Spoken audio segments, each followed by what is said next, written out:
Okay, so we've all been there, right? You've got this brilliant, massive idea, but turning that vision into a realistic, step-by-step plan, it feels like, well, it feels like trying to map the entire ocean. How do you actually get from that big dream to the very first thing you do on a Monday morning? That's exactly what we're going to tackle right now. So let's say your big project is to build a new community skate park. I mean, how cool is that? But it's also huge. Where in the world do you even start? Do you start with fundraising, finding a location, getting permits? You know, that feeling of being completely overwhelmed? That's the #1 killer of great projects before they even begin. So here's the solution. The pros call it identification of activities, which I know sounds super technical, but honestly, it's simple. It's just the art of taking that giant goal, build a skate park, and smashing it into tiny manageable pieces. I'm talking every single little thing that has to get done, from design the half pipe all the way down to order the concrete. Okay, first things first, this is not a solo mission. You know, building a truly bulletproof plan, it's a team sport. So for a project like this, you're going to pull in your engineering manager, your procurement expert. Basically, you get all the key players in one room, with the project manager leading the charge, just to make sure absolutely nothing falls through the cracks. And before that team can even think about brainstorming tasks, they've got to do their homework. They need to dig into the foundational documents. Think of these as the recipe for your project. You've got the statement of work, that's what you're building. The project estimate, how much it's going to cost, and maybe the most important one, lessons learned from similar projects, so you're not making the same mistakes all over again. Now, out of all those documents, there's one that is king. It's called the Work Breakdown Structure, or WBS for short. This thing is your North Star. It's basically the table of contents for the whole project.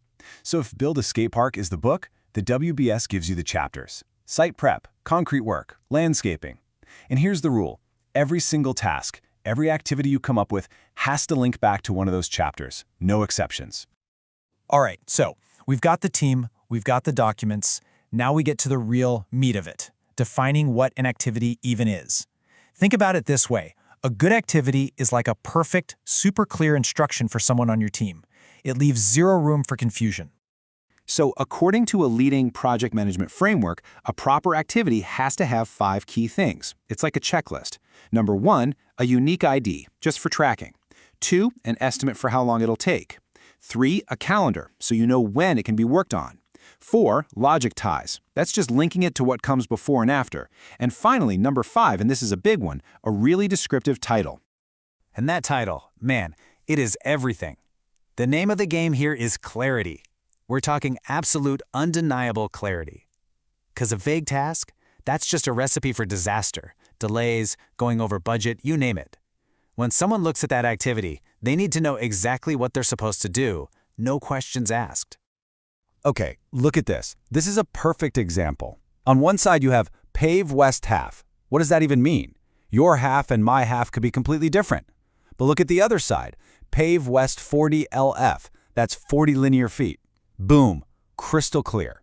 When you use numbers, dimensions, or physical boundaries, you take all the guesswork out of it. Here's another great pro tip for you. Make your activities about actions, not events. So something like begin base course, that's an event. It's a point in time. But what's the actual work? The action is place and grade 9 inches of base. See the difference? That's something a person physically does. You should really only use words like begin or finish from milestones that have 0 duration.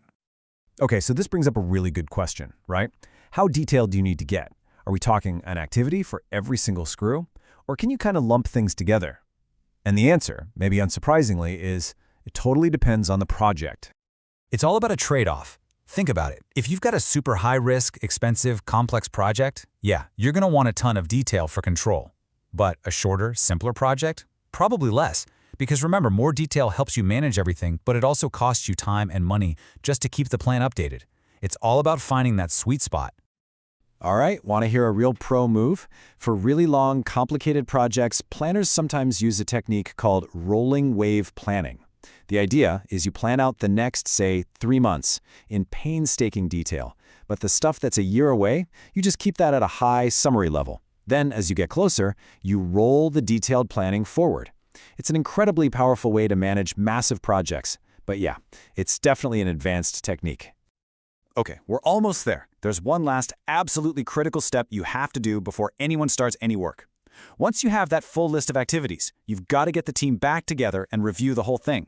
This is where you make sure your blueprint is actually ready for the real world. This is your final quality check. You have to ask yourselves these questions. Does this list cover the entire scope? Is every single activity something we can measure? Did we miss any big milestones? And this one is huge. Did we write down all the assumptions we made? If you can confidently say yes to all of those, then you are ready to rock. And that's it. That's the whole journey. You've literally gone from a huge, overwhelming idea, build a skate park, to a solid, concrete, actionable plan. What you've created is a shared language. It's something your whole team can use to work together, see how things are going, and ultimately make that vision a reality. So I want you to think about your own big goal.